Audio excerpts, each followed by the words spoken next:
Si.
Oke. Selamat datang Prof. Ahmad Beni selaku pembicara kami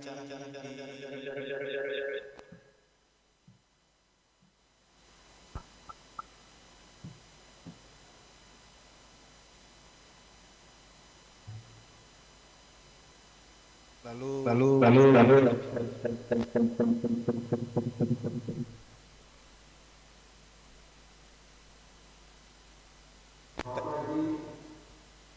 pagi Prof. Sehat Prof. Terima kasih Prof atas waktunya Prof.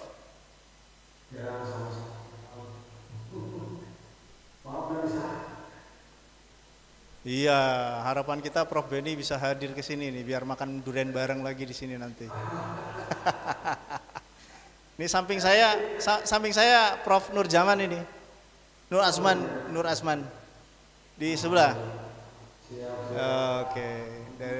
Terus terima kasih juga untuk Ibu Dr. Erna. Terima kasih atas partisipasi untuk bisa jadi pembicara di acara ICITISEE kita. Sebentar lagi kita opening ceremony ini Prof. 5 menit lagi Prof. Ini lagi tinggal persiapan finishing saja nih Prof. Ini nanti dikawal Pak Takwa dengan Pak Imam ini Prof.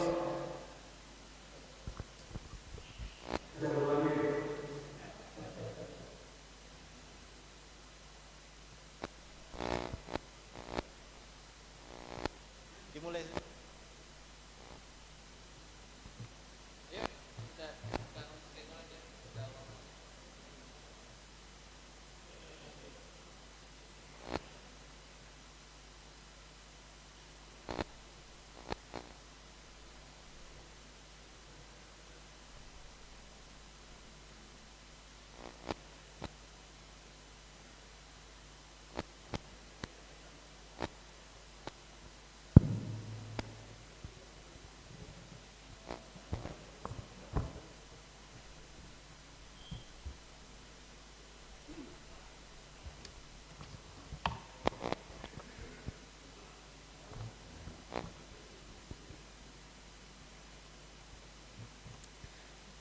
Ladies and gentlemen, may I have your attention please? The opening ceremony is about to begin, so please have a nice seat and make sure that your phone are so we don't disturb the speaker and other attendees. Thank you.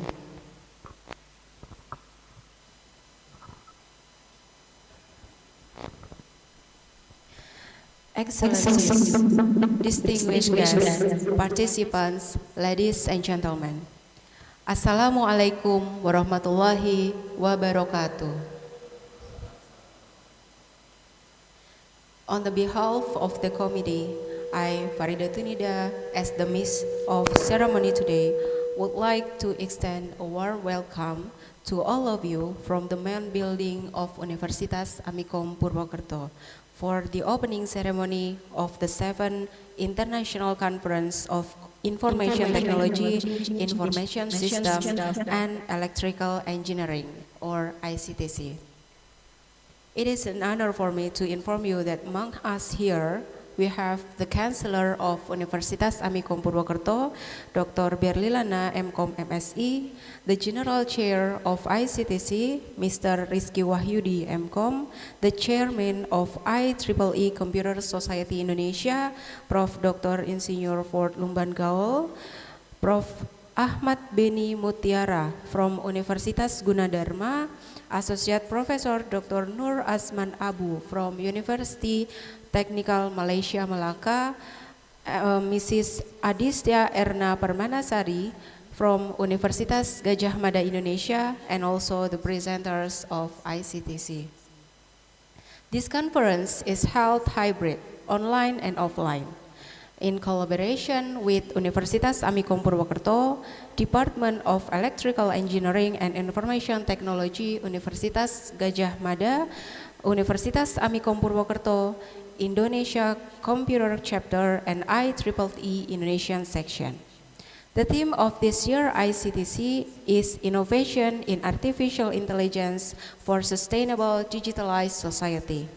This conference provides a great opportunity for the academicians, professionals, and researchers to strengthen collaboration through the discussion and the exchange of the current result research, innovation ideas, and experience to advance of the field information technology, information system, and electronical engineering in this modern era. As such, this conference will feature presentation by international speakers which are cutting-edge session topics. Excellent, distinguished guests, participants, ladies and gentlemen. We are going to deliver our national anthem, Indonesia Raya. So please, for all of the honorable guests, are pleased to stand up.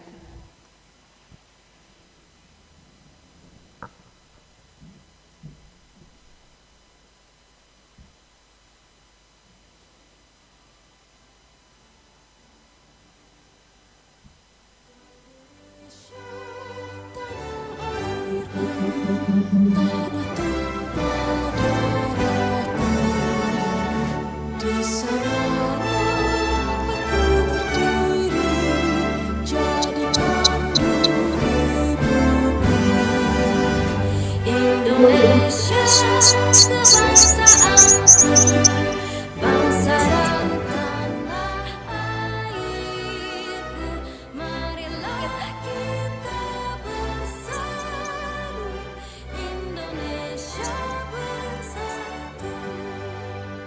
Hiduplah tanahku, hiduplah negeriku, bangsaku, rakyatku semuanya.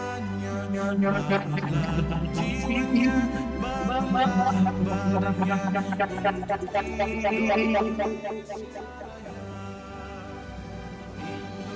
Indonesia merdeka, merdeka, tanahku, negeriku yang kucinta. Indonesia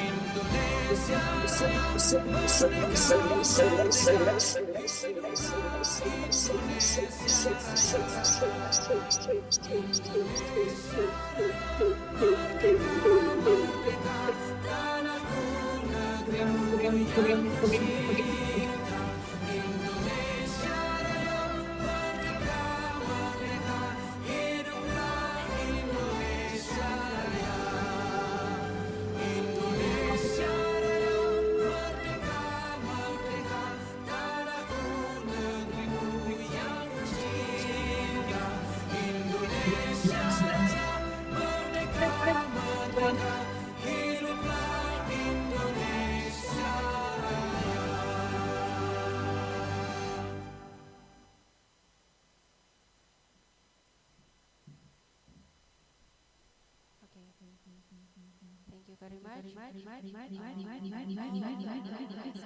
Are allowed to sit back. Thank you.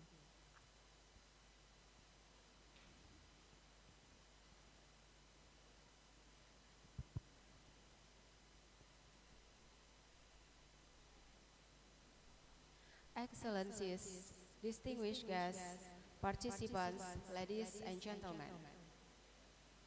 As the host of this conference, the General Chair of the ICTC, Mr. Rizky Wahyudi MKom, will deliver the welcoming speech. Please welcome Mr. Rizky Wahyudi MKom.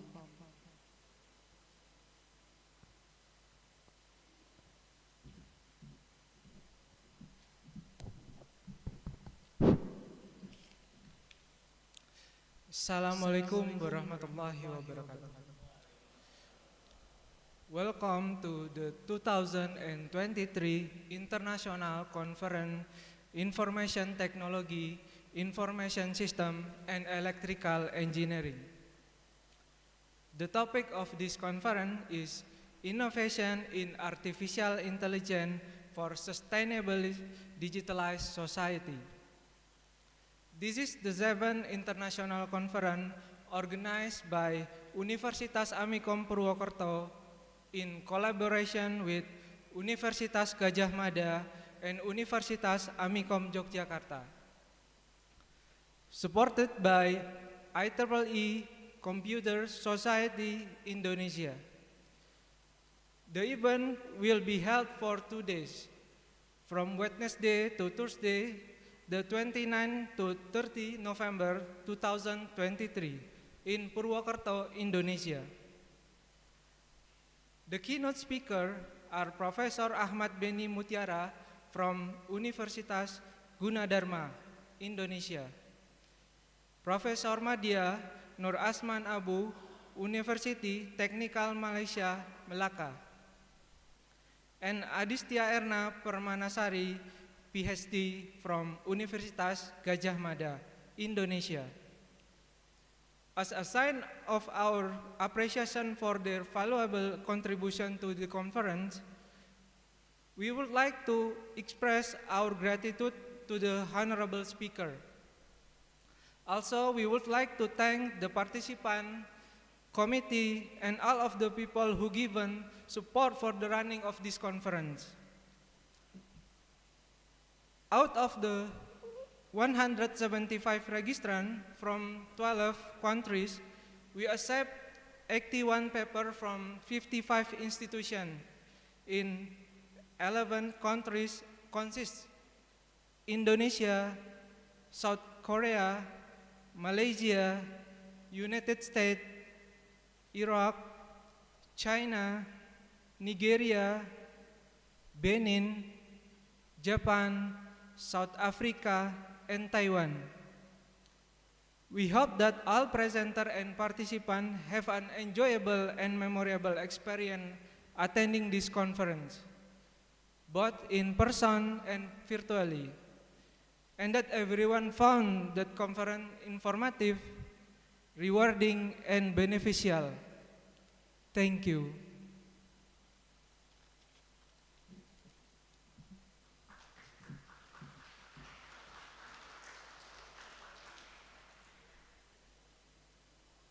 Thank you, Mr. Rizky, for the speech. And excellencies, distinguished guests, participants, ladies and gentlemen. Now, it's the high time for us to listen to the opening speech delivered by the chairman of IEEE, Prof. Dr. Insinyur Ford Lumban-Gaol. To come forward to the stage, maybe in a Zoom meeting. He's already joined.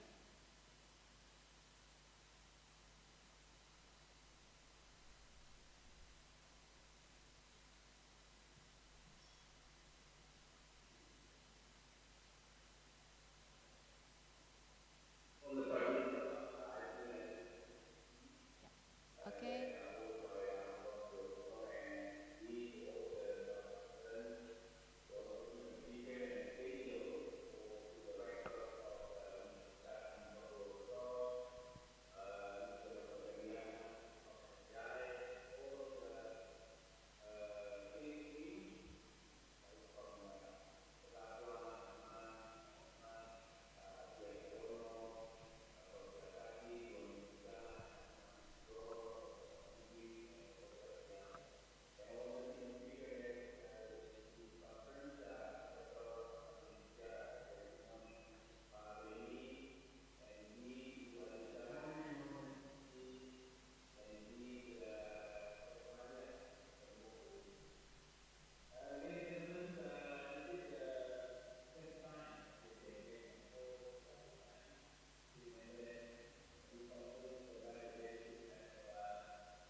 Thank you very much, Prof. Dr. Insinyur Ford Lumban Kaul.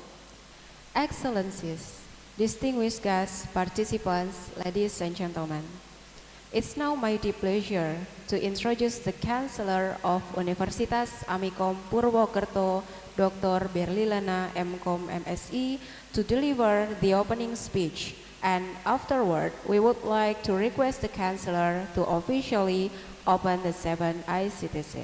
Please welcome Dr. Berlilana.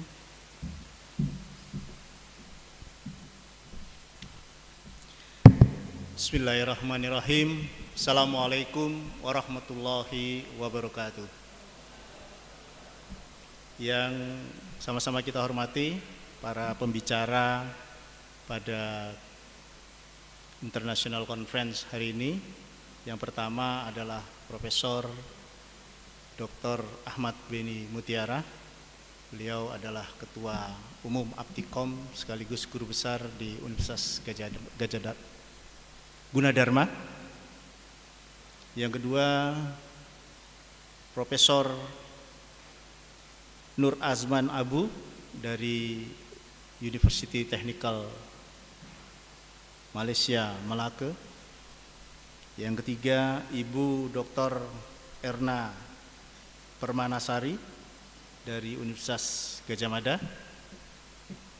Yang kita hormati bersama Chairman of IEEE untuk Computer Society Indonesia, Profesor Dr. Ford Lumban Gaul, yang tadi baru saja memberikan sambutan.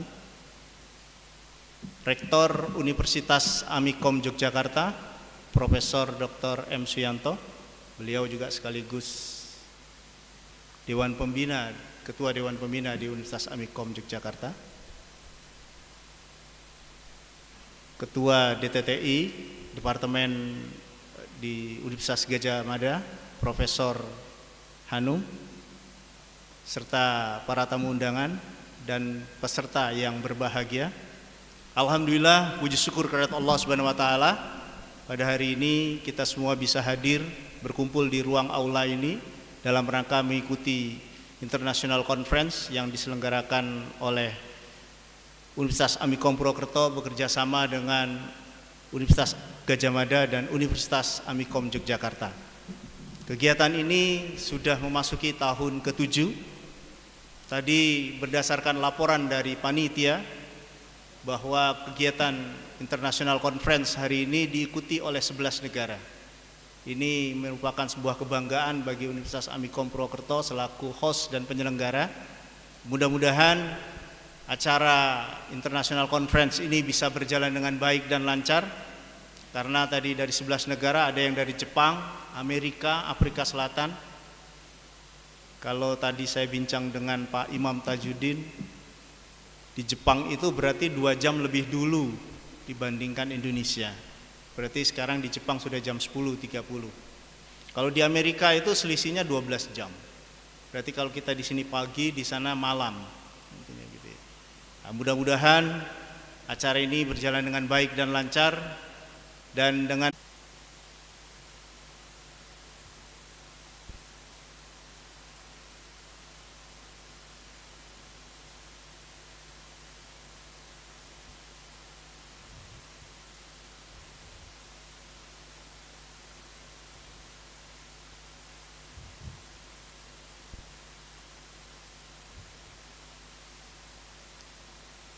Okay, the cameraman, please.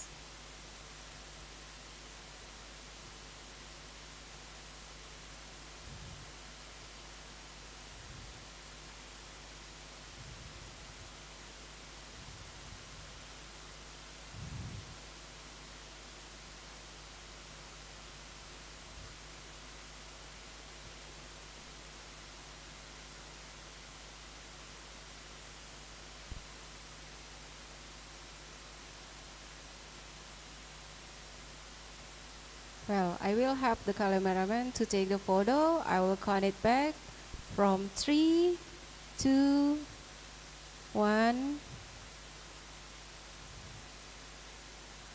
Once more.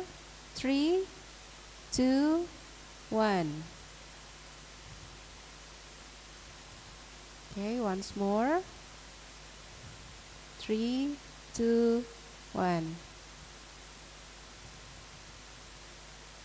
Yeah, okay, thank you very much, and all of you can back to the seat. Thank you.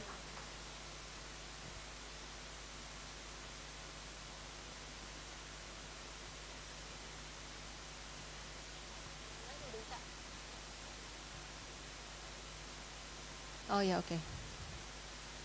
The participants and the guests that is join us by Zoom meeting, please turn on your camera, and we are going to take your photo for a while for the documentation, please.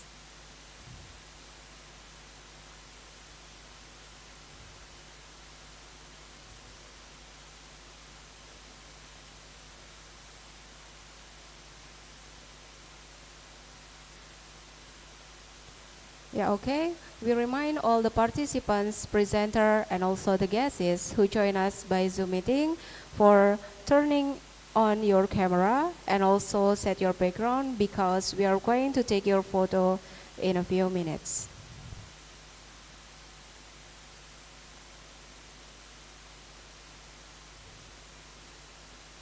Yeah.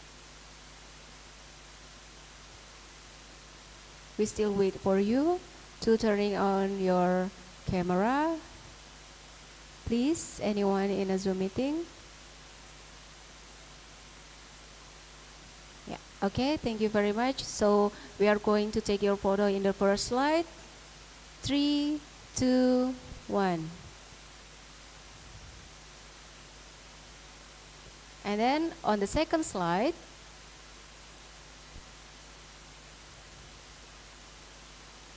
okay, 3, 2, 1.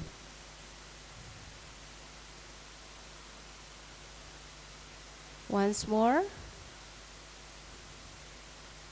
Anyone in a slide 2, please turn on your camera because we are going to make a photo session.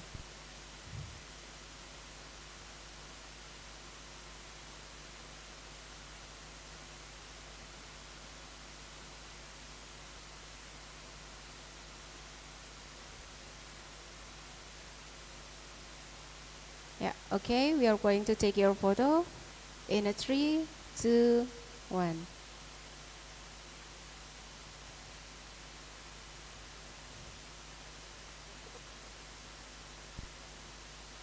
Okay. Excellencies, distinguished guests, participants, ladies and gentlemen. Now we have come to our core agenda, that is listening to the speeches from our 3 keynote speakers. It will be moderated by Dr. Eng Imam Tahyudin, SSEMMM. Firstly, I would like to read the brief introduction to our moderator. The moderator is Dr. Eng Imam Tahyudi, SSEMMM. He was born in Indramayu, 12 July 1983.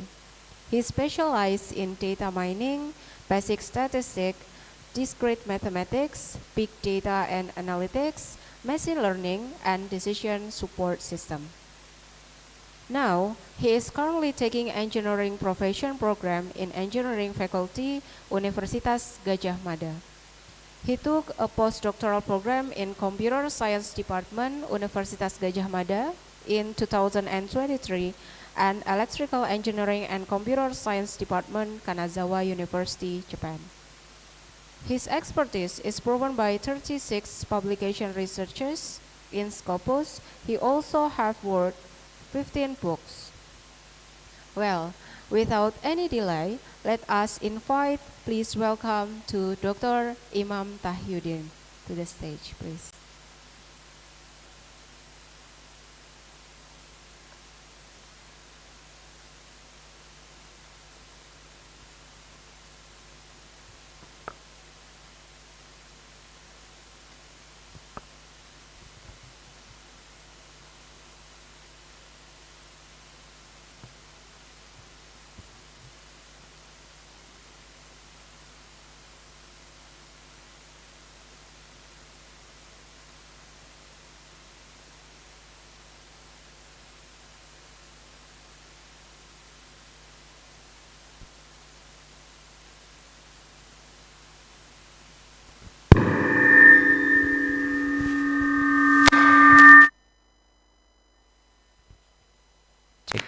Cek.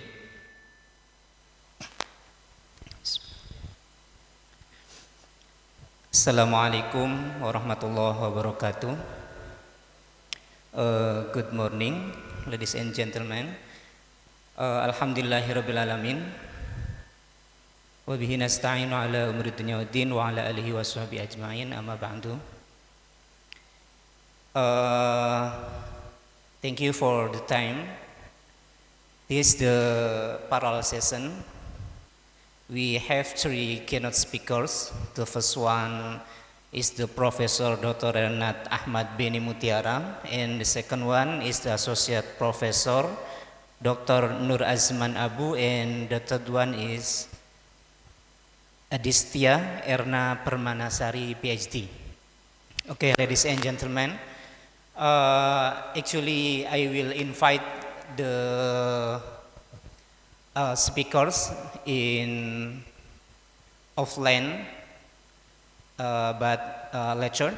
Okay, a warm welcome to the International Conference ICITISEE 2023, and the topic of this conference is about the innovation in artificial intelligence for sustainable digitalized society. It is with great pleasure and excitement that I stand before you as the moderator of this dynamic and forward-thinking gathering. Okay, for this session, actually we are set to embark on a journey of exploration and discovery, delving into groundbreaking advancement, emerging trends, and the ethical dimension of AI in our pursuit of a more sustainable and digitally connected society. For the keynote speakers, the first one, this is the Professor Dr. Renat Ahmad Beni Mutiara. Let me introduce you the curriculum vitae. He is a distinguished academic and researcher specializing in computational science and information technology.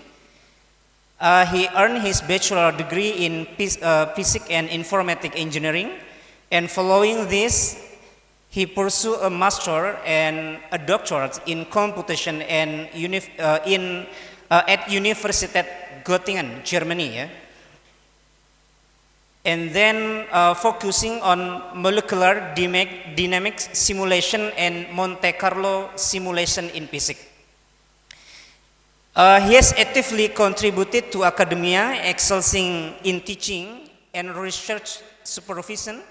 He has had administrative roles, managing and evaluating the performance of the Faculty of Computer Science and Information Technology. And right now, he also is the chairman of Amikom. And here already attending in Zoom. How are you, Professor Beni? Okay, you're welcome. Okay, and then this the parallel. Please let me to introduce the second keynote speakers. The second one is Associate Professor Dr. Nur Azman Abu from University Technical Malaysia Melaka. He is a senior lecturer and researcher in the field of cryptography, mental arithmetic, audio and image compression. He holds a PhD in cryptography from UTM, an Associate of Science in Computer Science, a Master of Science in Mathematics from Purdue University, US, and also a Bachelor of Science in Statistics from Purdue University. He is a member of the Information Security, Forensic and Computer Networking Research Group with his expertise in cryptography. Okay, this is the second keynote speaker, and he already here attending in offline. Yeah. And then the last one, the third speaker, the third keynote speaker from Gajah Mada University. Ibu Adistia Erna Permanasari PhD. She is an expert in information and computing sciences. She is specialist in decision support system, pattern recognition, data mining, and artificial intelligence. She also an active member of the Smart System and Software Engineering Research Cluster, focusing on preventive and public health dentistry. Okay, ladies and gentlemen, for the first keynote speaker, please we give applause for the first keynote speaker, Professor Benny.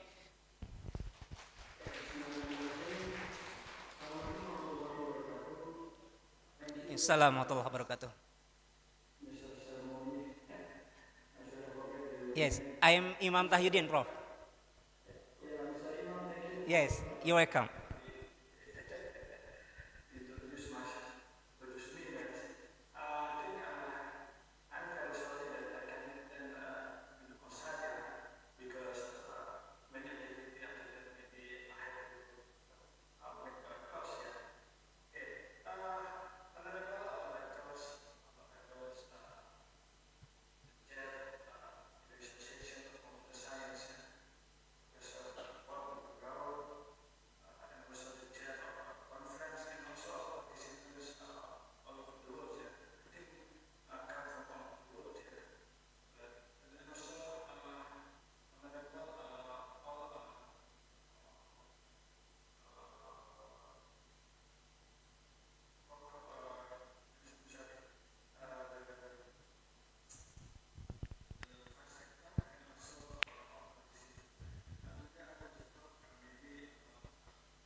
Please share the slide.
classification, sharing, and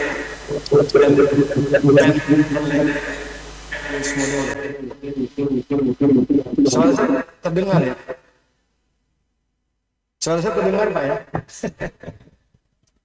Generally, a transformer consists of two parts. The first encoder and also encoder. Also, when the block, the right side is also about what is the block, main block of transformer.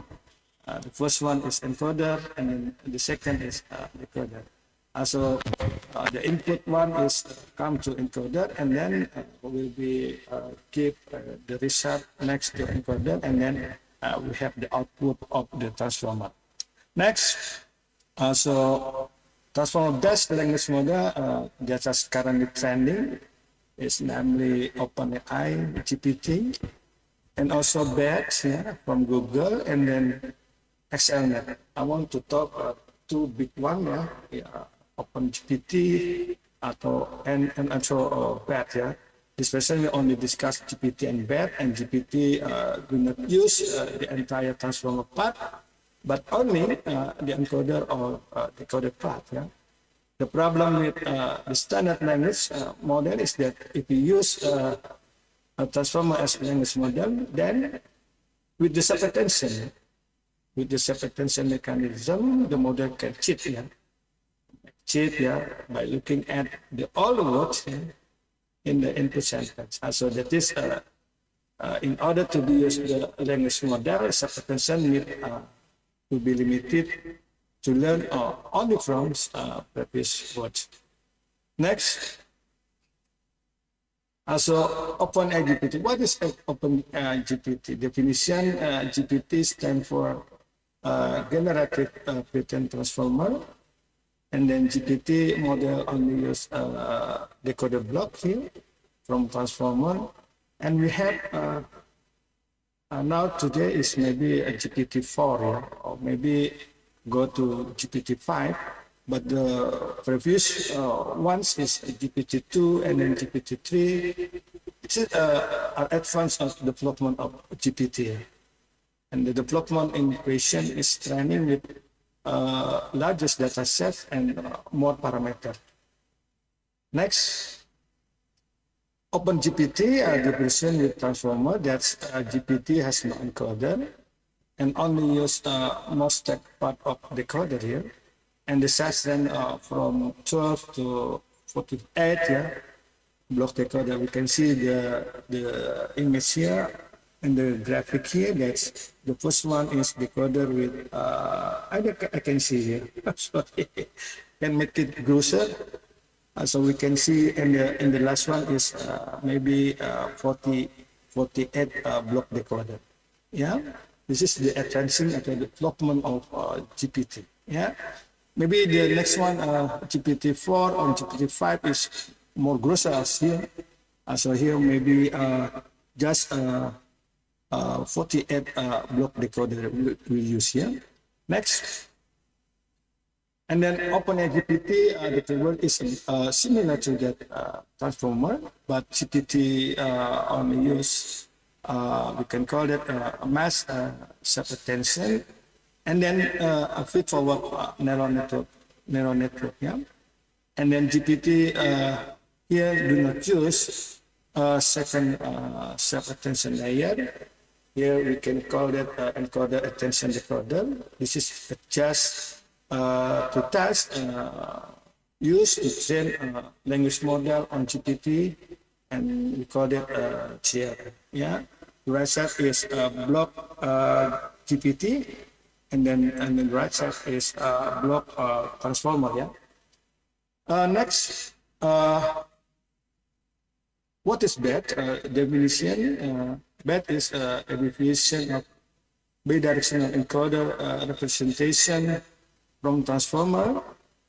From its abbreviation, there is two things that can be underlined here.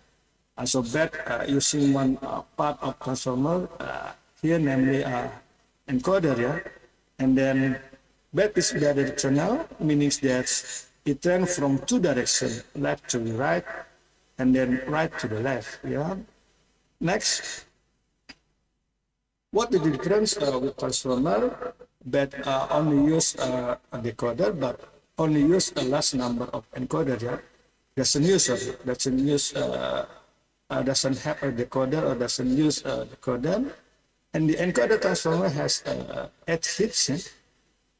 With embedded length of 64 input with dimension 512, yeah?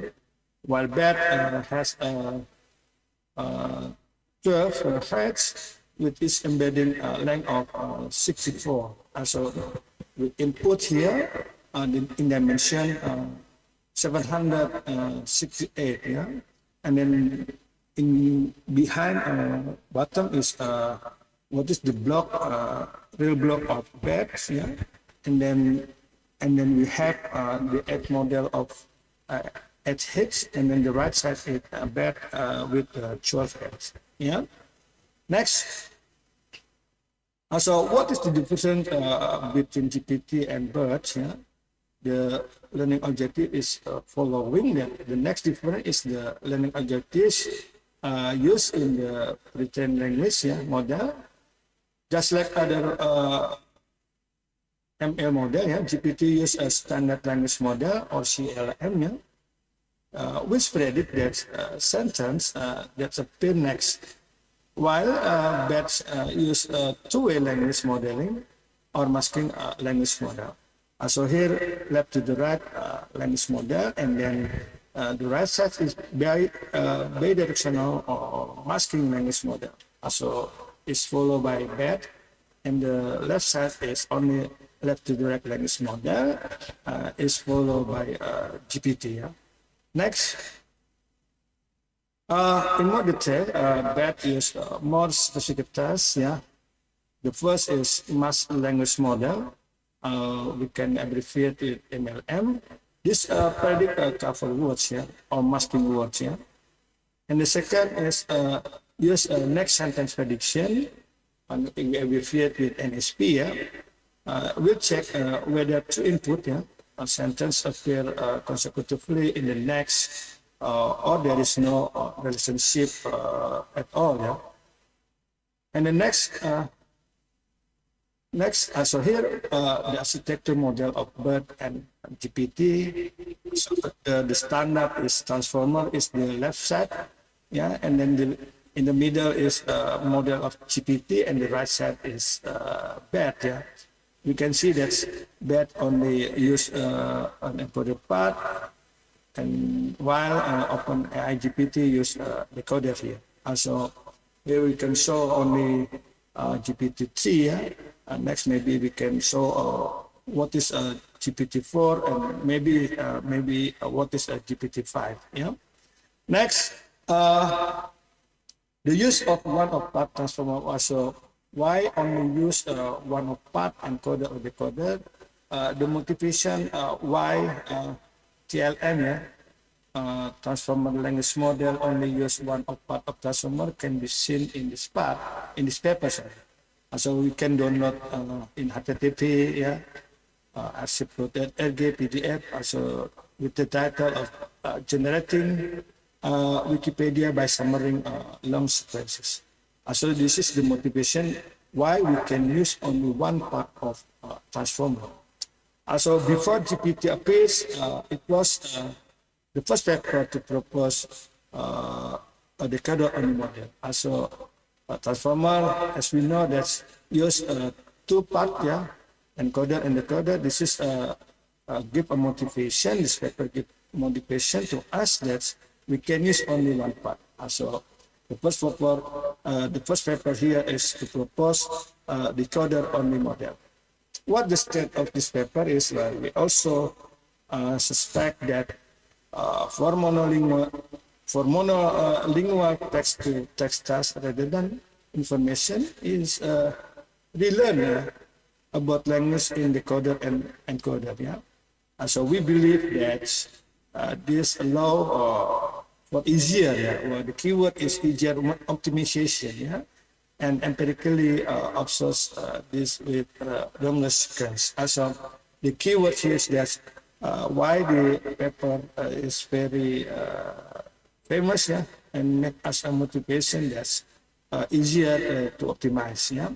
The next, also the use of part of transformer. Why redundant for many languages? This is because the encoder and decoder have the same input. Yeah. So the both of them learn the same thing. Yeah. So the paper give us a motivation that's because there is a redundancy. Yeah. So when we use these two block encoder and decoder the same time. Yeah. This is because the encoder and decoder have the same input. By only using an encoder or decoder, the model can be more focused, yeah, and can be made more complex, yeah, by increasing the number of encoder, or maybe we can increasing the number of decoder blocks. Yeah, the right side is the diagram, yeah, when we use encoder or decoder. Yeah. Next is also next. The use part of transformer, so the use of decoder or the encoder only adjust the task during pre-train, yeah, because GPT use a standard language model, and decoder is very suitable for share and pre-training. Yeah, decoder process the tokens one by one, yeah, from left to the right, yeah, and must the token located on the right, yeah, or maybe we can call it a mass self-attention. While back, yeah, use an encoder because of the mechanism is bidirectional, yeah. So to train LLM from two direction, yeah, the previous token and the next token, it cannot be done in decoder because of presence of mass self-attention. So the background is very clear that why BET use bidirectional and why the BET only use encoder. When the BET using decoder, they can make it because there is presence of mass self-attention here. Next, the use of also maybe still the use one for transformer is about auto-aggressive. Here, auto-aggressive means that each train token has the context of previous words, yeah? Because the token on the GPT are trained one by one. GPT auto-regressive, yeah, but it's not auto-regressive because it has a context from the word before and after the word being conversed, yeah, or being masked, yeah. About data sets, furthermore, yeah, GPT is trained with book corpus data set, while BET is trained with book corpus and Wikipedia. Also, the data set of BET is bigger as GPT, yeah, because GPT just only use book corpus, while BET use two big one of big data, yeah. Also use book corpus and Wikipedia datasets. Also, what about tokenizer, embedding, and vocabulary size? And tokenizer, GPT use byte pair encoding, while BET here use word piece vocabulary. Basically, word piece is similar to BPA. Also, the selection of new subword in word piece is chosen based on likelihood, which statistically, while in BPA, new subword are selected based on the highest frequency. Auto embedding here, embedding on GPT is the same as embedding on encoder or transformer, means that we choose token embedding plus positional embedding. While BET, in addition to use token embedding and positional embedding, and we also use segmented embedding, and this embedding is used to distinguish sequence and pairs input on NSP task. And the last is vocabulary size. The vocabulary size of GPT is about 50,200 56, while what it says for that is about 30,522. Yeah. Next is the last is about the schema, how to the mechanism, how to what embedding, how to segment it, and how to position embedding. So from the CLS, and there is the, for example, is the blue is CLS, and then there are with the yellow is for example is the word they want to give to transform. I think that I can say today. Thank you. I hope that we give some review what is language model. There are maybe language model. I think these two is better for us to give us an insight and to give us a review how to use LLM. Thank you very much for the vast attention. Yeah. Thank you. MC. Okay, you're welcome. Please give applause for Professor Benny. Actually, the interesting topics about from the first keynote speaker, the topic about the transformer based large language model, and then for the audience and the participants here, please don't forget to fill the present by scanning the QR code in every table. Di setiap meja ada QR code, tolong isi presensi. And then for the online audience or participants, please fill the present link in the chat room. Okay. Before we enter the second presentation from the keynote, the second keynote speaker, Professor.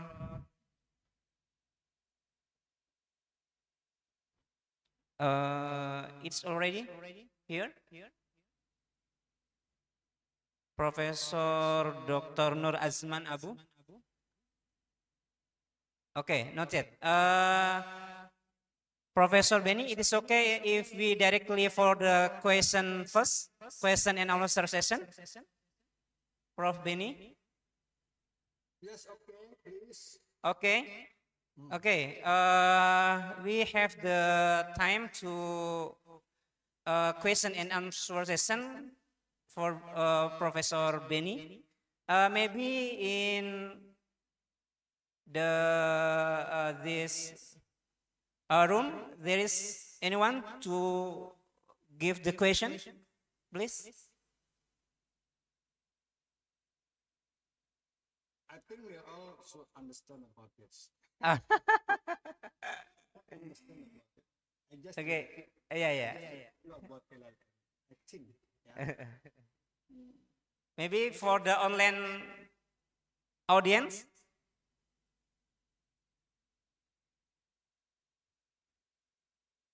Please help me if there is anyone give the question in the chat room.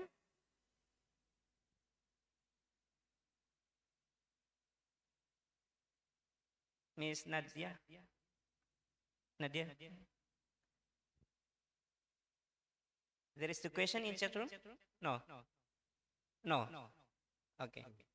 The participant is have understand about. Oh, okay.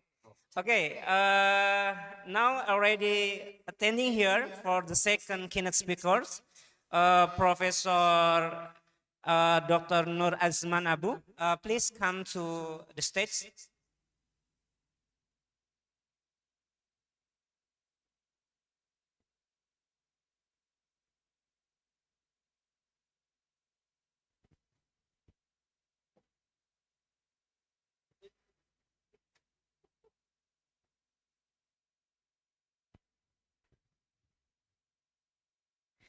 Okay, this the second keynote speaker. The Professor of Nur Azman Abu is from Faculty of ICT, University Technical Malaysia Melaka. He will delivering the topic about digital ringgit velocity measure. Okay. Please time to yes. Yeah. Okay. Pointer.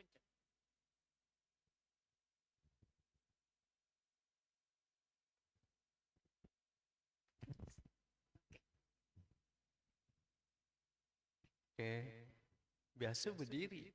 Oh, okay. Never mind. Yeah. Oke, assalamualaikum. Waalaikumsalam. Very good morning. I have to push the pointer.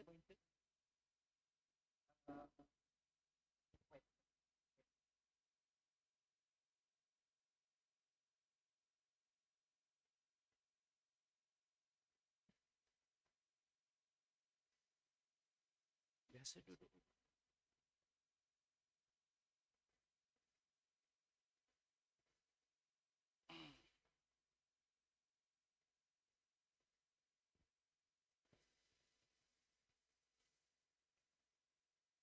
Okay, I'm Nur Azman from University Technical Malaysia Melaka.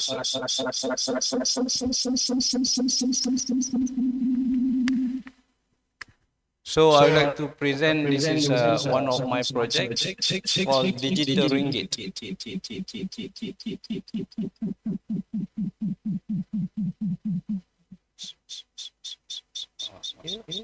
Receiver-nya sana. Tembak ke sana.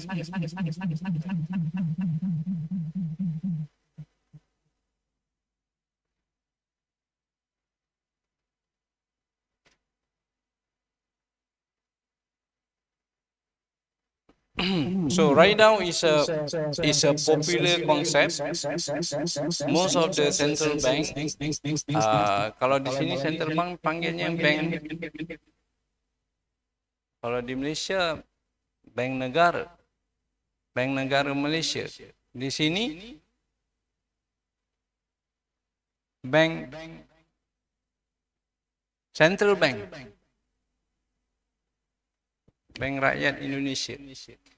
So right now is a popular, kita nak besarkan yang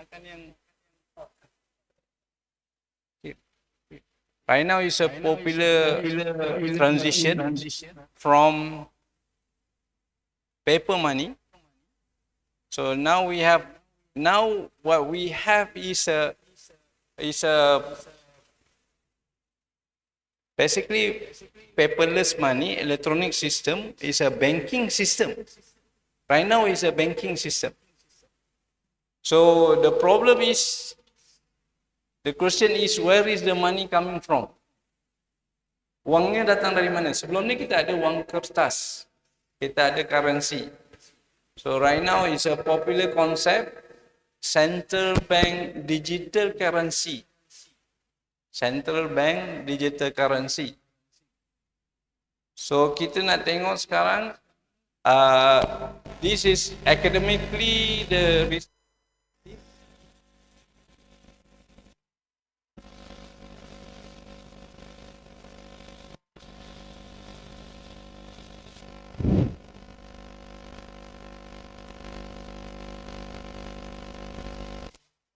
we have right now a digital payment system.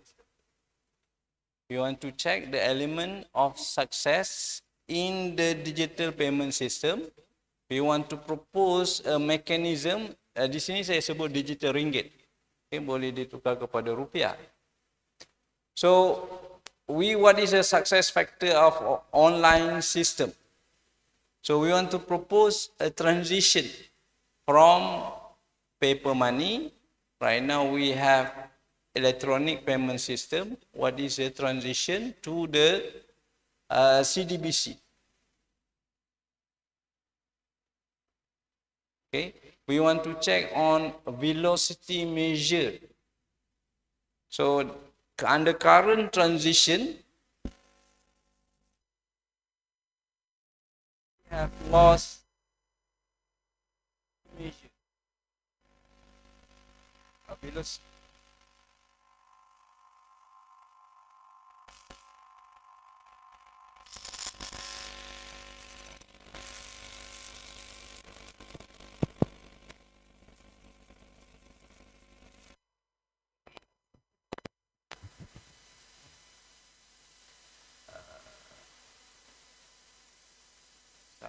tu?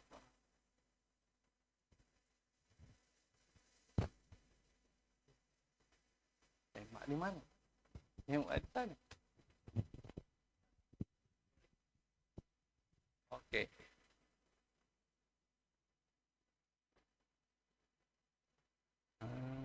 Sana.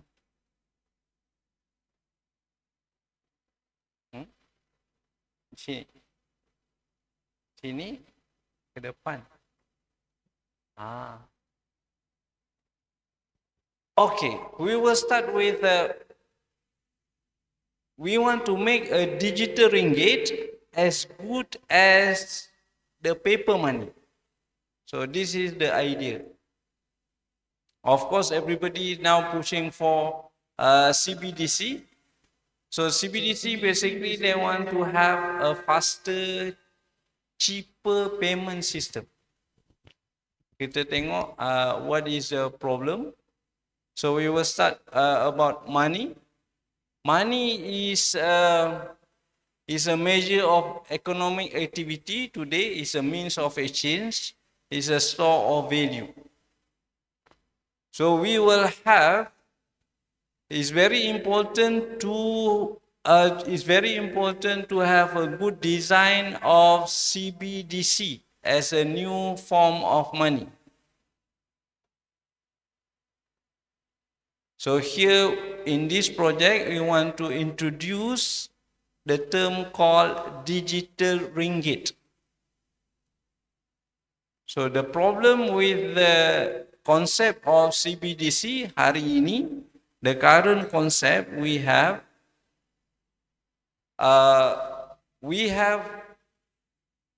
electronic transfer, electronic payment. Okay. But this electronic payment, there is only two rules. Whether you keep full privacy, fully secret, or it is open. Kalau di sini, di Malaysia tu kita ada token. Di sini selain daripada electronic money, kita boleh beli apa? Wang apa yang ada? Macam voucher. E-wallet itu dari bank. Kalau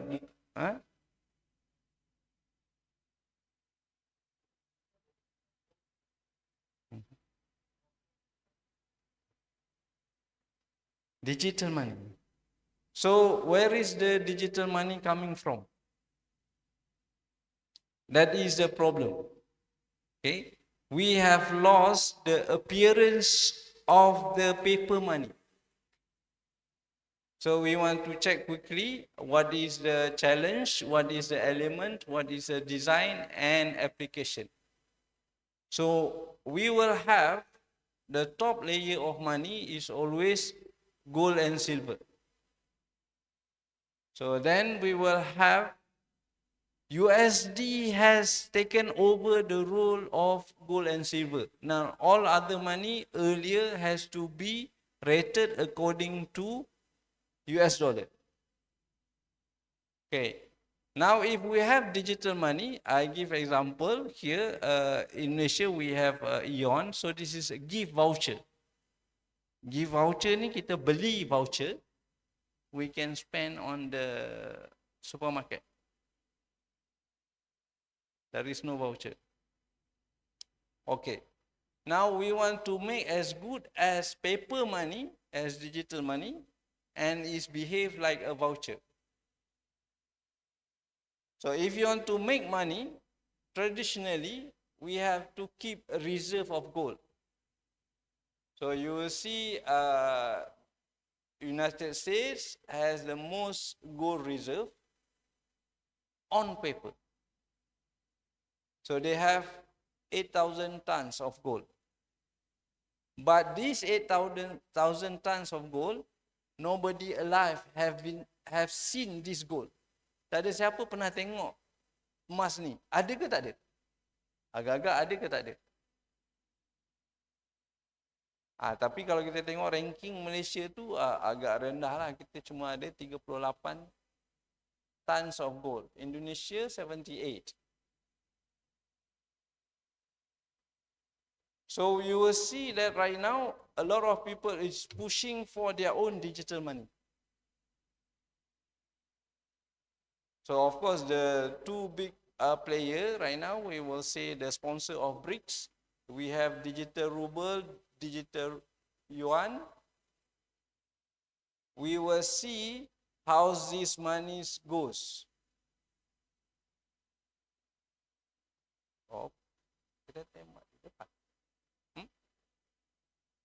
Up.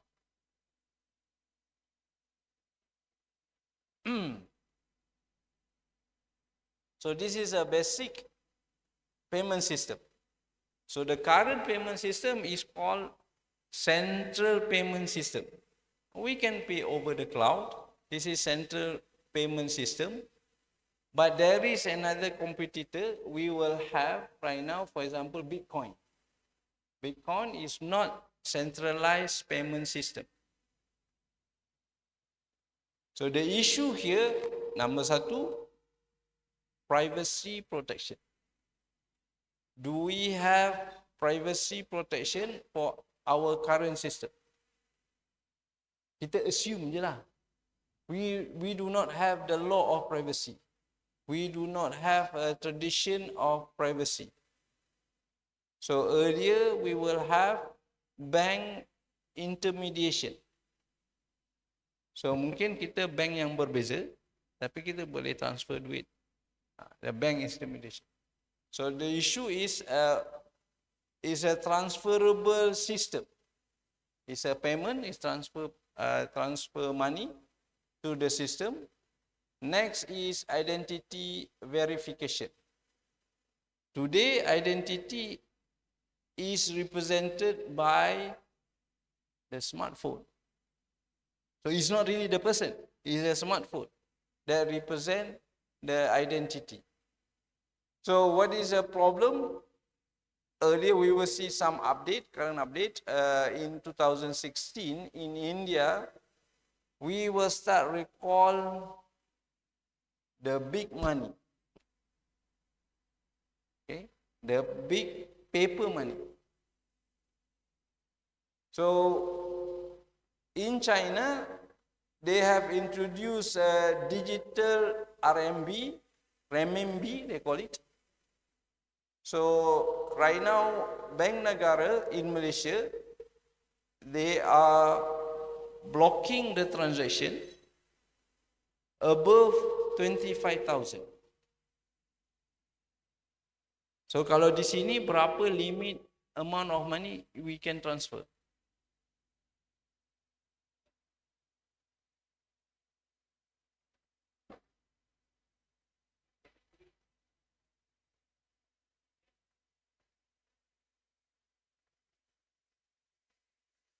So in Malaysia is 25,000. If you need to transfer 25,000 above, you need to have a proper document. So that is the restriction. So the central bank right now, they are not sure about cryptocurrency. Okay? Cryptocurrency, they are not sure about cryptocurrency. So today in Indonesia, cryptocurrency, is it recognized or is not? Is it recognized by? Okay. So now let me visit the current problem is called bank run. Bank run in United States, there are several bank run. So meaning if so many people want to withdraw the money, okay, then the bank will not have the money. the bank can collapse. That is a problem. And our next problem is, right now, inflation is very high worldwide. So we want to ask the question, why? So the answer is, we have to see one by one. First, the problem is coming from currency printing. Earlier, they print paper money, currency printing. So what we do not realize is, the central bank is printing on average 20% per year. That's why we have high inflation. So the next source of money, the government will sell bond. They call it bond. Paper money. They sell paper to they call it investor, to the bank. So the bank will buy, or the big institution. So next source of money is a bank loan. So the bank has 1 ringgit, okay, but the bank give loan 20 ringgit. This is called multiplying factor. Okay, meaning the bank give a loan which they don't have. So the volume of money will increase in the market. Next is called velocity of money. Velocity of money is what is the speed of money going around. So standard speed of money, it should be 10 to 20. So how many times you use the same amount of paper money last time? So now the question today, you cannot answer the question how many times you use the money, because the money is electronic money. And because of the rule of privacy, this money, you cannot keep track. How many times it will be used.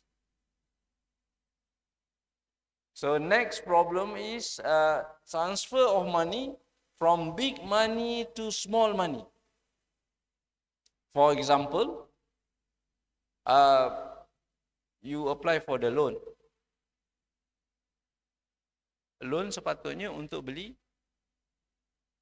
rumah. Tapi if we mortgage the house, kita mortgage, kita apply loan. Tapi itu kan patutnya untuk rumah. Sekarang wang tu digunakan untuk dibelanja. Kan? They mortgage the house, tapi dia belanja wangnya. So the house is a big money, goes to the small money. So that will increase the inflation. So today we want to see, kalau kita print kertas, wang kertas, 100.000 dengan 1.000, kosnya sama apa tak? Sama. Jadi lebih mudah print 100.000. So it is there are more big money, big notes, currency notes than the small notes. That is the issue. Sekarang kita nak tunjuk, this is Malaysia, only Malaysia data. So you will see the currency in circulation. Remember, this is paper money. Paper money in circulation. The growth is 20% per year. Now the problem is, we will see now RM50 jauh lebih banyak banding dengan RM1. Jauh lebih besar. So the government, not the government, the central bank, they will print more money. They print big money. Kalau di Indonesia ini, wang kecil tu 1.000 masih banyak. Berkurang.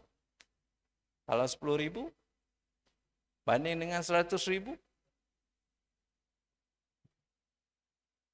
Kalau wang 2.000, kalau 10.000, agak-agak 10.000 dengan 100.000 mana banyak?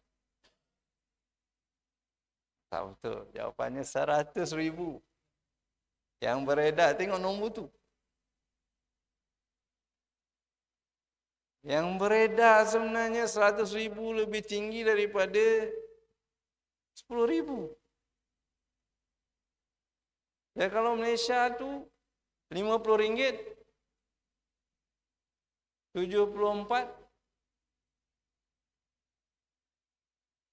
bilion. Bilion. 74 bilion. RM50. Kalau RM1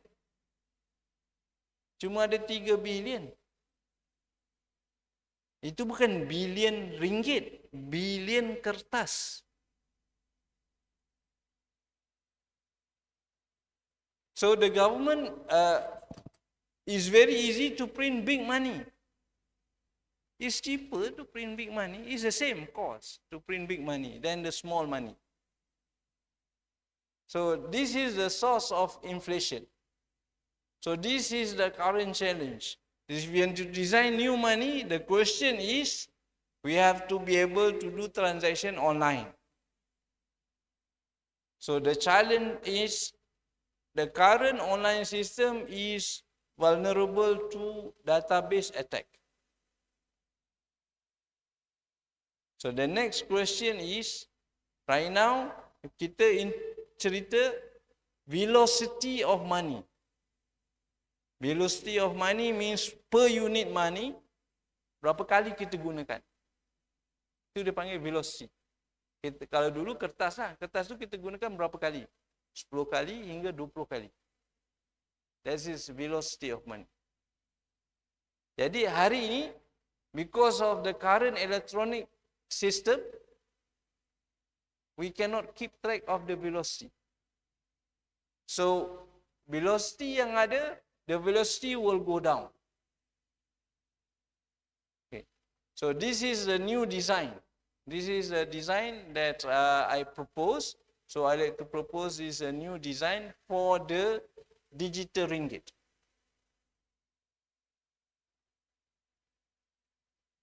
So we have a research activity, so I will skip. So we will see that we want to have electronic money as good as paper money. So kita gunakan current crypto system, kita akan gunakan digital signature, kita akan gunakan blockchain system for the multiple session digital ringgit. So we will go back. The question is, paper money, satu paper money. This is the element of money. Is called claimable. Can we claim the money? If you lose the money, can we claim? Can we transfer the money? Yes, we can transfer the money. Is there any recognition on the valid money? So next is anonymity. Anonymity ni privacy. Next, denomination. Kita ada paper money 1,000, 2,000, 5,000, 10,000 hingga 100,000. Electronic money ada denomination? Tidak ada. Right. So then can we check the velocity of money? So electronic money does not have velocity of money element. So contoh, we will take example, currency is not claimable.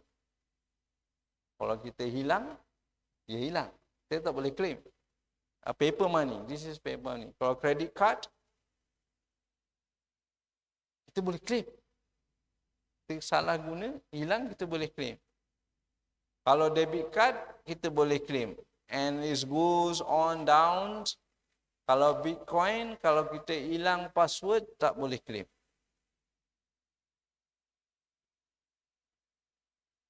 So next, transferable. In general, we can transfer. That is our mindset. We can transfer money. Can we transfer credit card? Kita tidak boleh transfer credit card. Kita tak boleh transfer debit card. Kita tak boleh transfer digital cash. Kita tidak boleh transfer mobile wallet. Mobile wallet ni maksudnya kita ada satu wallet, dalam wallet tu ada duit, ada wang. Wang tu attached to our name. So Bitcoin, yes, we can transfer money from Bitcoin. Next is validity money. 30 years ago, 30 tahun dulu, di Malaysia kita ada wang RM500 dengan RM1,000. Sekarang sudah tiada. Jadi the central bank recall the money. Dia tarik keluar duit tu. So, Indonesia ada wang yang ditarik.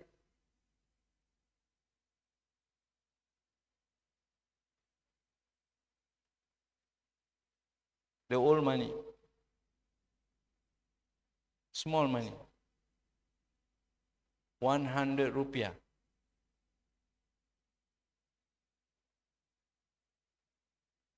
Tidak ada. Sudah tiada. 100 rupiah. Ada. Ada digunakan. 200 rupiah. Okey, tapi ini biasanya duit yang besar dia akan tarik untuk control inflation. Recognition. Currency is recognized. Currency means paper money. Bitcoin is not recognized by the government. So we want digital ringgit to be recognized. Privacy, anonymity. Kalau kita cari uang, kalau kita bawa uang, paper money, currency tidak ada tulis nama di situ. Anonymity. Kalau kita bawa smartphone, maksudnya the account ada nama kita. Itu namanya tiada privacy. So kalau kita pakai credit card tiada privacy. Bukan privacy, ini anonymity. So we want to make this proposal digital ringgit with anonymity. Uang itu tidak tertulis nama kita. But it is electronic money. Denomination. Currency ada denomination. Current electronic money tiada denomination. So kenapa kita perlu denomination? Kalau kita ada denomination, transaction akan jadi perlahan. Sebenarnya perlahan in this case is lebih selamat. Kalau tak ada denomination, kalau wang kita dicuri, tak ada beza dicuri 100,000 ataupun 10,000. Tak ada beza. So without denomination, kalau kita smartphone kita hilang, kita boleh hilang semua wang. Jadi tak ada level of protection 10,000 dengan 100,000. So velocity of money. So currency has a velocity of money. Credit card tiada velocity of money. So we want to propose a system which has a velocity of money. So we want to see what happened in the past 25 years, the velocity of money going down. This is paper money. Sebab semakin ramai orang menggunakan electronic money, jadi paper money has lost track. Berapa kali digunakan. So dia menurun sehingga kepada di bawah 1. 1 maksudnya kita gunakan duit kertas itu setahun sekali. Betul. Time bila guna duit kertas sekarang? Lembaran. Bila kita gunakan duit kertas? paper money. Bapa selalu guna paper money. Ada wang paper, kertas. 50-50. Oh. So the velocity has gone down. So overall, we can see all these score. We want to have a good score. Kalau di color kita tengok currency dia sedikit sahaja boleh claim. Dia ada velocity, dia ada anonymity. Yang lain tu kita tengok banyak lompong, banyak kosong. So, for example, we have introduced now the notion of validity. Wang itu valid berapa lama?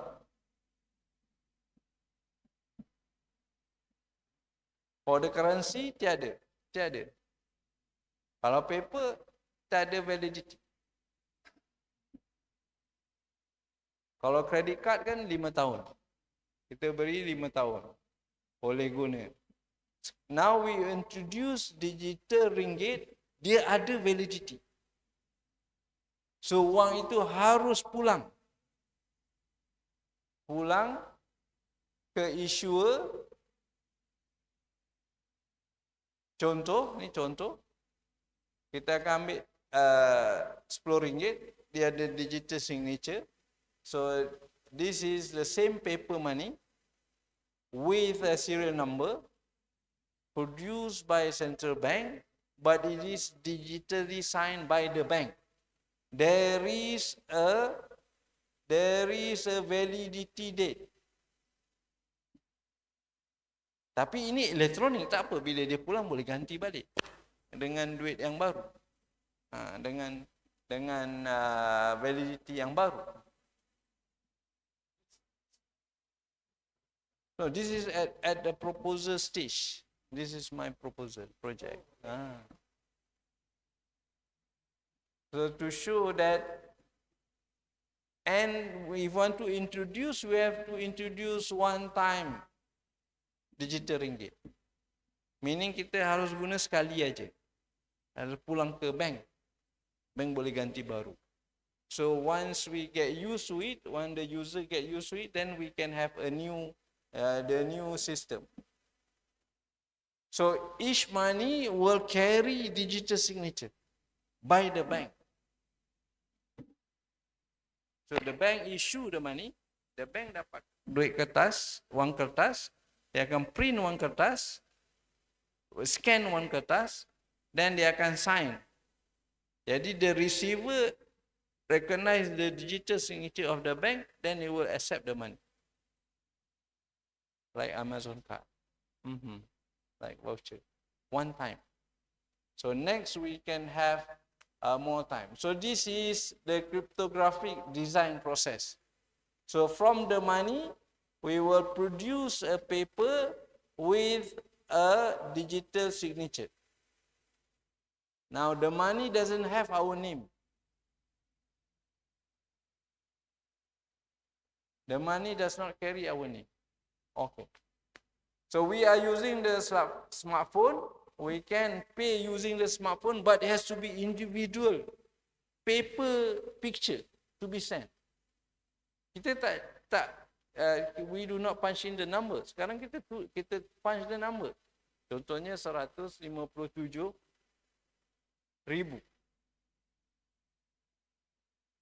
So now we have to select the money inside the wallet to pay.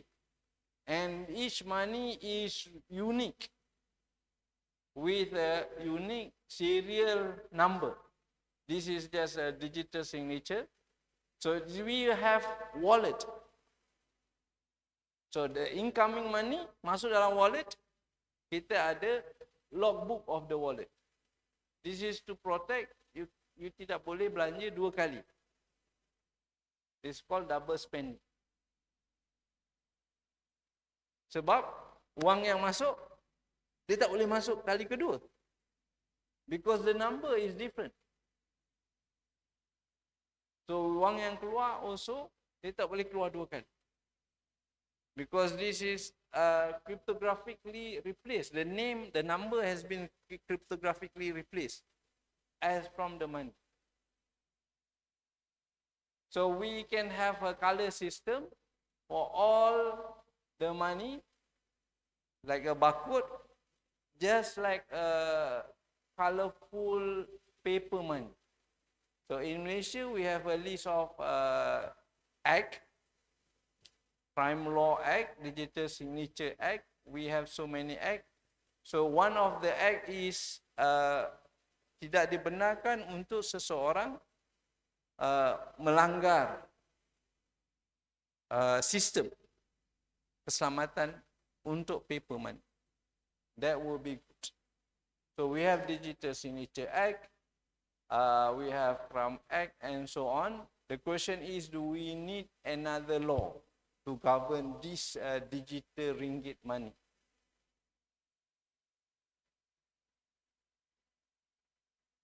So we are using a blockchain system for multiple use of the same picture of money. So the same money, we will go by the image.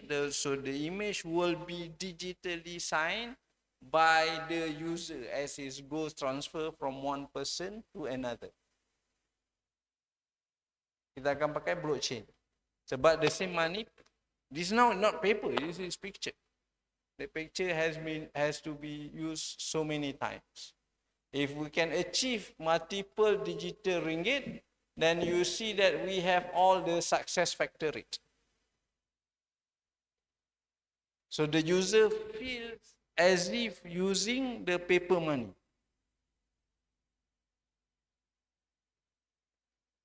So of course we have to check in terms of processing power to do this.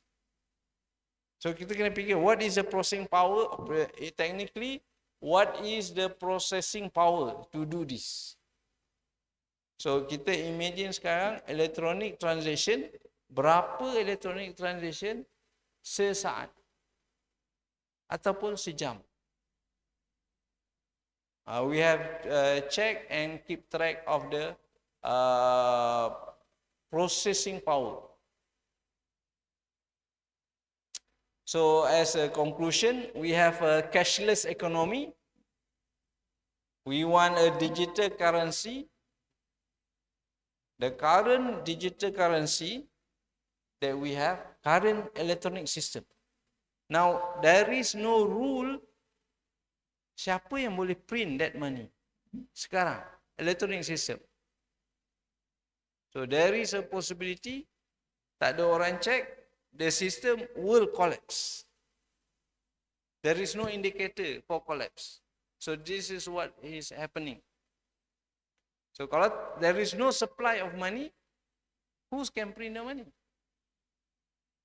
Whether can be oversupply, can be undersupply. So here we want to check, that's why the title is the velocity of money. We want to check the velocity and the growth of the electronic money in almost real time. So this is the proposal. So anyone interested can use this proposal and convert into rupiah digital money. Okay, thank you very much.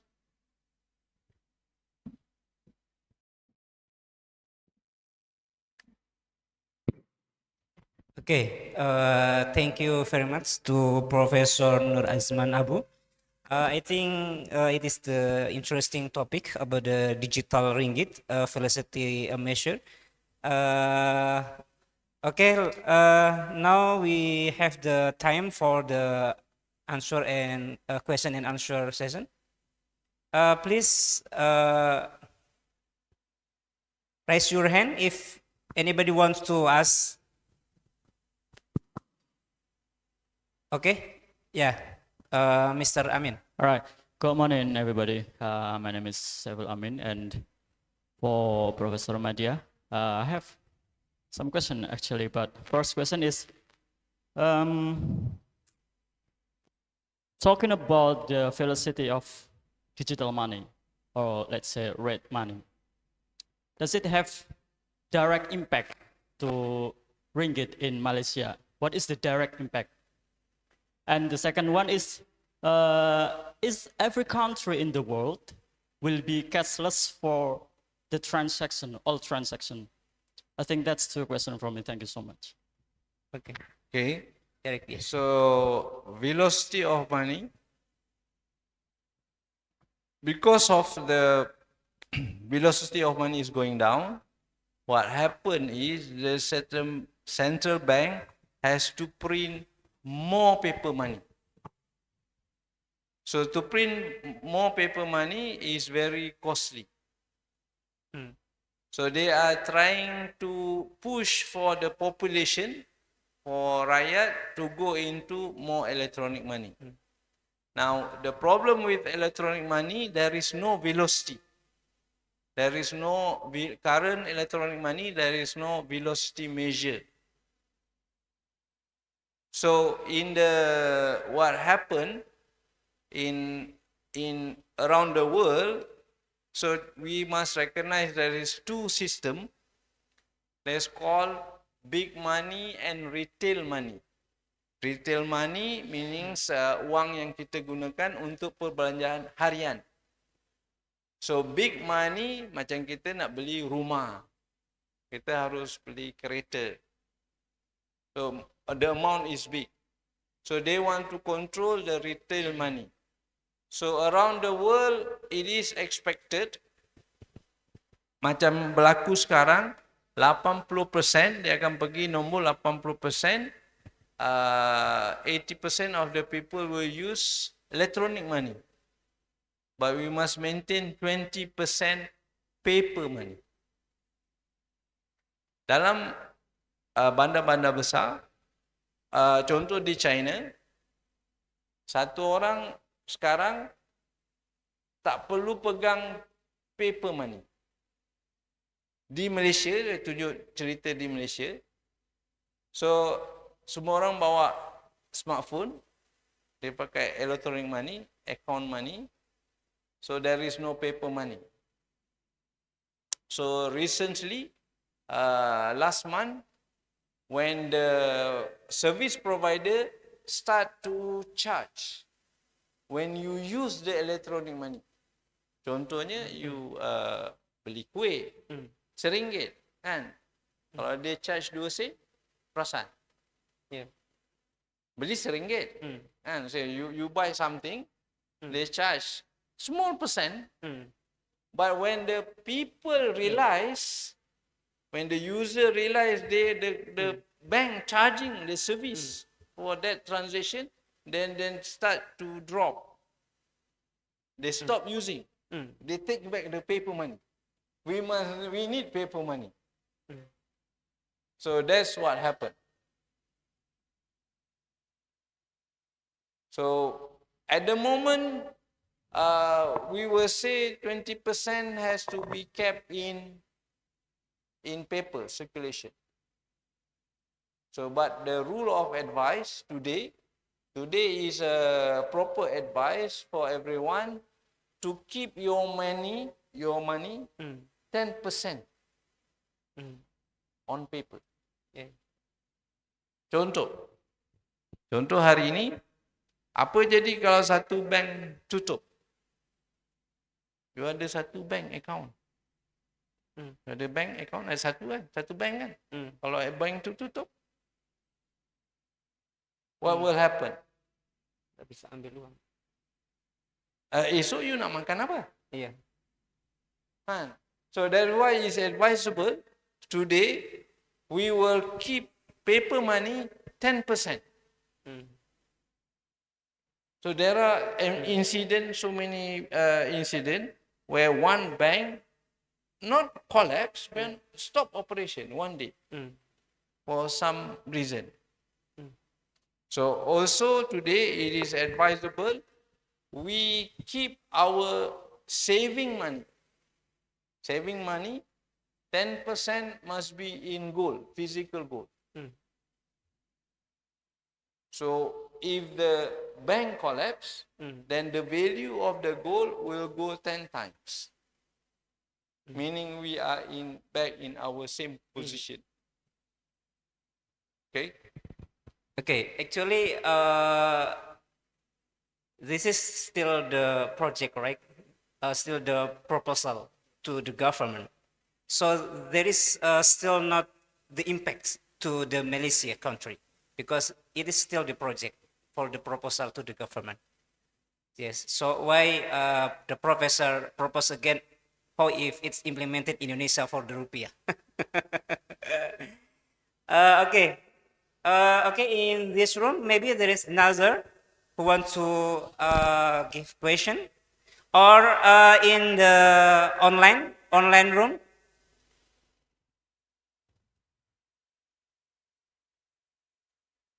Oh yeah, yeah. Okay, please, please mention the name. Hello, my name is Maya Astriani, and I have one question. In your opinion, is there any correlation between we use of digital ringgit and economic growth? Jadi, apakah ada korelasi antara penggunaan digital ringgit dengan pertumbuhan ekonomi di Malaysia? Okay, thank you. Economic growth, we hope that this digital ringgit will give a prosperous effect to the economic growth. So it should be more reliable. So the people will have the same feeling. Macam ni kita sebelum ni guna paper money. It's the same feeling, they will choose the money to pay. So it's more human side. Make flexible, right? Flexible. The problem, another problem, let me discuss another problem. Today, electronic money, we have a lot of electronic transaction, which is closed system. So, you beli sesuatu, you tak boleh check. Contohnya, kalau sekarang ni scam, so if you lose the money, can you get back the money? The answer is you cannot get back the money. You lose the money. Because the system is not open, the system is closed. Okay, because we do not have a privacy law, the system is closed. You cannot investigate and check where this money goes. So because we have anonymity system, because the money that we spend do not carry our name directly, so we can check the system where this money goes, to which account. That will be a better, stronger, more secure system. Yeah, it is okay? Okay, there is the question in chat room? No. Okay, actually in Indonesia also from the central bank has the implemented, what is it, the digital transaction using the name is Kris. In Indonesia is Kris. So for many banks can, what is it, we as the customer can use by using the QR code to make transaction in every store, like something like that. It is make flexible and easy. We do not need to bring the paper money, something like that. So one of the objective, they sell the objective is to have faster, more efficient transaction. Yes. So it's different from our traditional transaction where you use paper money, it is slower. Now the question is good to be fast or is good to be slow? Still in Indonesia is still progress. I mean, yes. The one interesting is for the customer there is no charge. If we use it for the transaction, there is no charge. The same like how much the nominal what we pay? Yes, earlier also in Malaysia, we will say there is no charge, and then the charge will appear later. That is not the issue. So that is not the selling point. But the CRIS system is meant for international transaction. So we have the BRICS country right now. We want to get away from the Western system. Right now, if you transfer money, we need to use what system? International system? Swift, like SWIFT. Yeah. So how we get away from the SWIFT? So the CRIS is supposed to get away from the SWIFT. That is the objective. okay. Okay. There is any question? Maybe enough, Prof. Azman Abu. Okay, please give applause for to the Professor Azman Abu. Thank you so much. Okay, I think it's okay. You're still here. Stand. Yes. Never mind. Oh, you want to stay? Yeah. Please drink. Okay, ladies and gentlemen, we invite for that keynote speaker. She is from the Gajah Mada University, Adistia Erna Permanasari, PhD. She already attend in Zoom. How are you, Ibu Erna? Check. Still mute, right? Oh, okay. Yes, it's clear. Okay, this the session for you. Please directly to delivering the topic. It's about the immersive technology opportunities in supporting learning media. Okay. Okay, before delivering the presentation, please give applause to Dr. Erna.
Okay, you welcome to Dr. Erna Permanasari.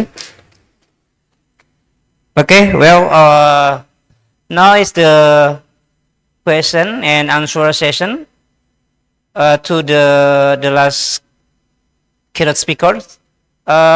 Please, to the audience in this room, please anyone to ask for the last topic. The topic is about immersive technology opportunities in supporting learning media. Yeah, maybe in Amikom Purwokerto, there are many the lecturer. The topic research in media. I think it is very interesting to explore what the related topic for our research. Please, maybe there is the question. Or in online participants, please write your question in chat room or directly raise hand.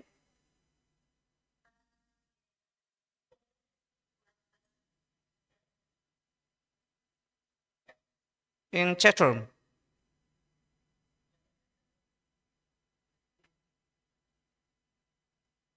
Okay.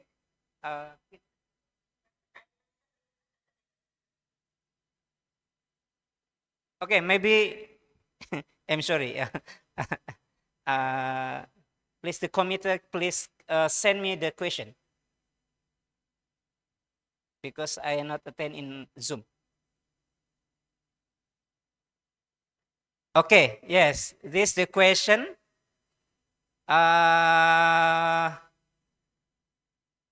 Maybe directly for the answer. What are the disadvantages of the virtual reality in the education and social sectors? The disadvantages.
Okay, thank you so much for the answer.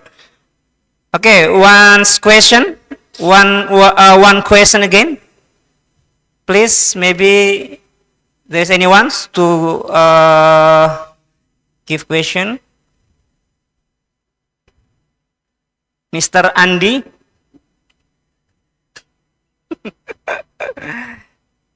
Any question? Maybe enough. No question again. Okay. Okay. Thank you so much, Dr. Erna. This is interesting topics. Okay, maybe we already attention all of the keynote speakers.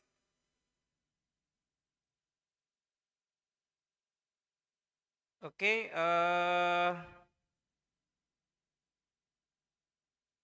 Wait for the minutes. So as this session draws to a close, thank you so much for to all of the keynote speakers, Professor Benny, and then Professor Nur Azman and Dr. Erna Pramanasari. Please give applause to all of the keynote speakers. Okay. Once again, thank you for your active participants. I look forward to witness to the continued impact to our collective and hope our path cross again in the near future. And again, thank you so much. See you in the next ICTC 2024 in Yogyakarta. Spirit, creative, and success. Please give applause to us. Okay, thank you so much. I am as the moderator. Assalamualaikum warahmatullahi wabarakatuh.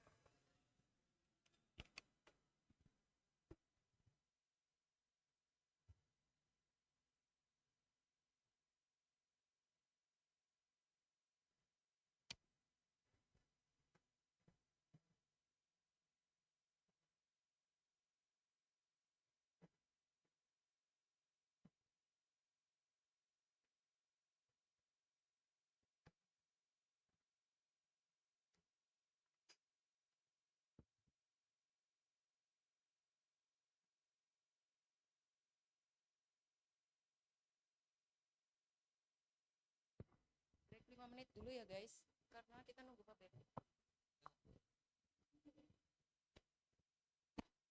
Okay, thank you very much for Dr. Engineering Imam Tahyudin for being the moderator here for the keynote speaker session.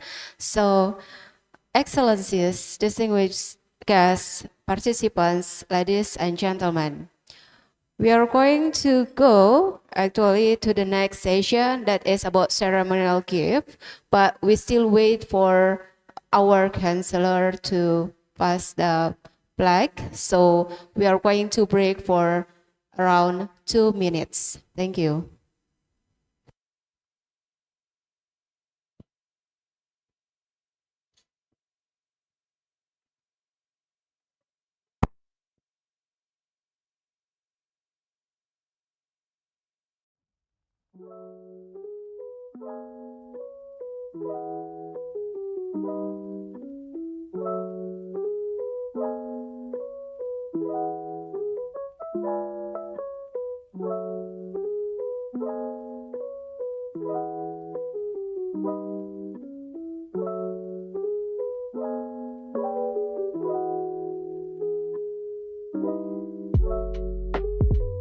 We are back.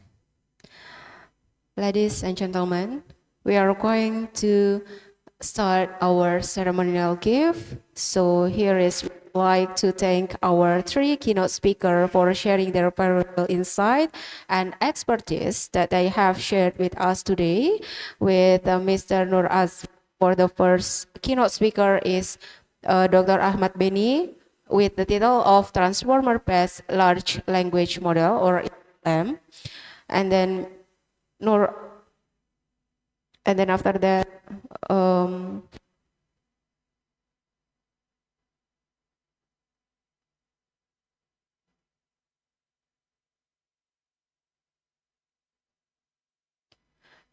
Associate Professor Dr.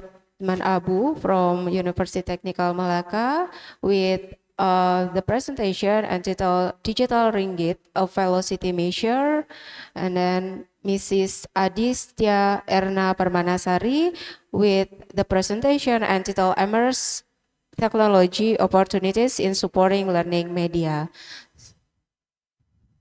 Okay, we present the ceremonial gift that will be presented online and offline. So for the offline first, we hope that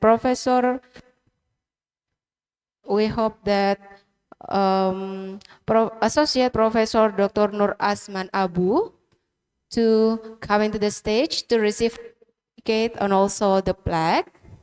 And we also please welcome to the stage Dr. Berlilana MCom and Mr. Rizky Wahyudi MCom.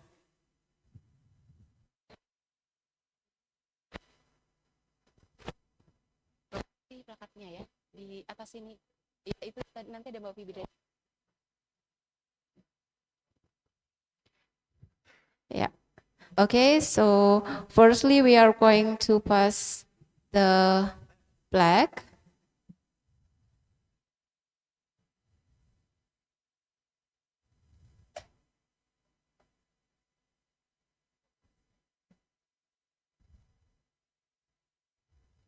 Yeah.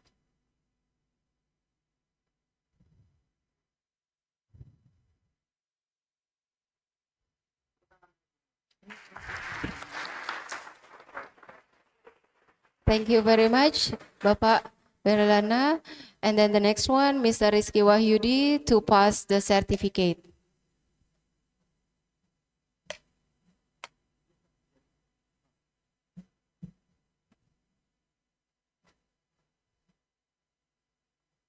Foto bertiga dulu, Pak. Foto bertiga dulu.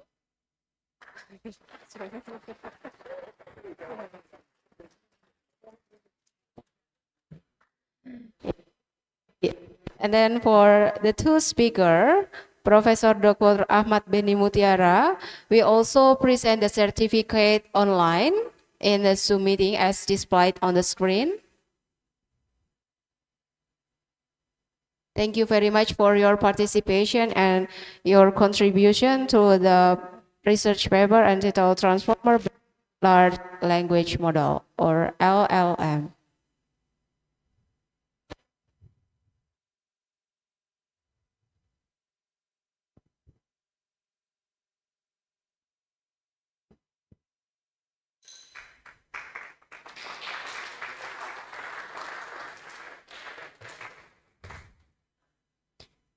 And then for the third keynote speaker, that is Mrs. Adistia Erna Permanasari, STMT PhD. We also deliver the certificate online that is presented in the screen.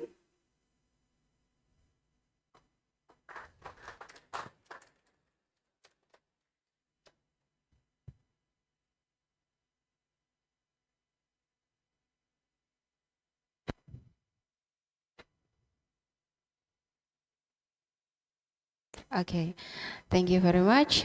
And excellencies, distinguished guests, participants, ladies and gentlemen, we have completed the keynote speech session, and we have found that informative and engaging. However, we understand that this session is quite intensive, and so it is the time for us to well-deserved break. We're going to have a refreshment for about 45 minutes to lunch and pray. Therefore, I would like to read some announcement for you.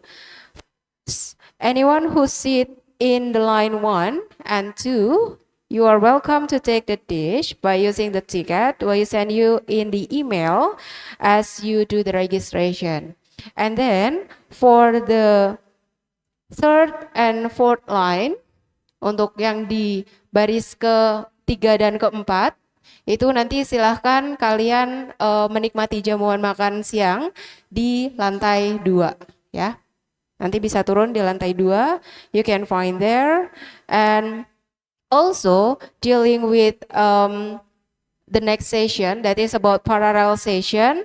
Actually, anyone can join the parallel session online. You can go to any kind of room, even if you are the presenter and you do not present today as scheduled, but you still can join the room. And also for the presenter, your room in the program book that we have shared. And also, please be noted that it will be started at 1 p.m. Indonesian time, GMT plus 7.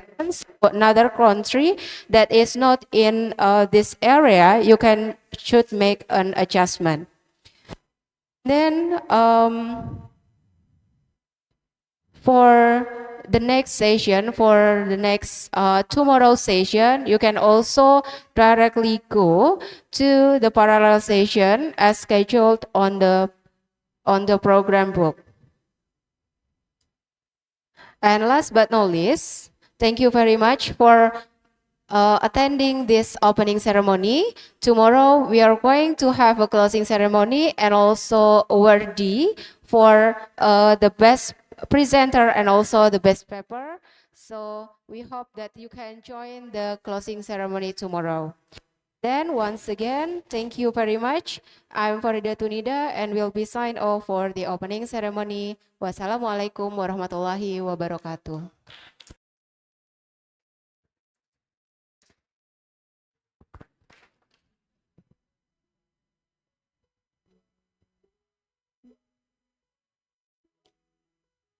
Ya, dipersilahkan untuk boleh mulai turun ke bawah bagi yang lain 3 dan 4. Kemudian untuk yang di line pertama dan di line kedua mungkin boleh organizer dipersilahkan untuk membantu.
Welcome, our participants.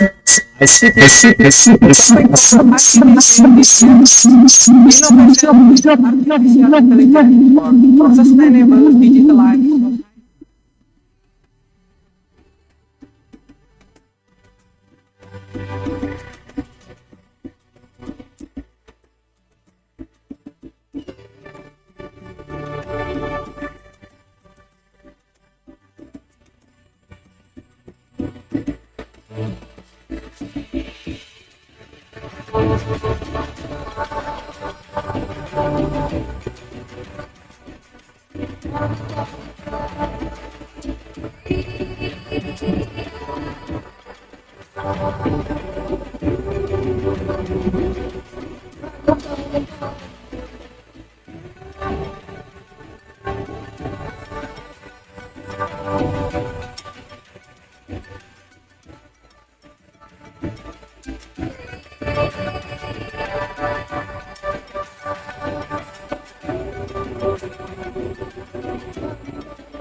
Welcome, our participant ICTC. The topic for ICTC this year is Innovation in Artificial Intelligence for Sustainable Digitalized Society.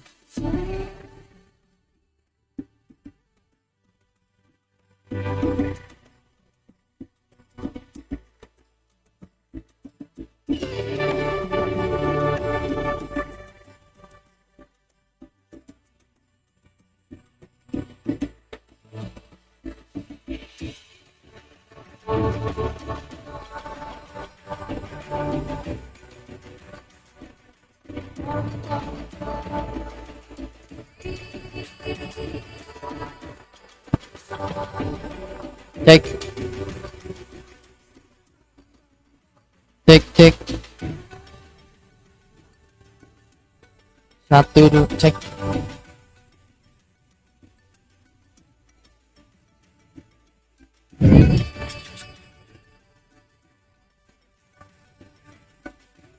Cek, cek.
Welcome, all participants, ICTC.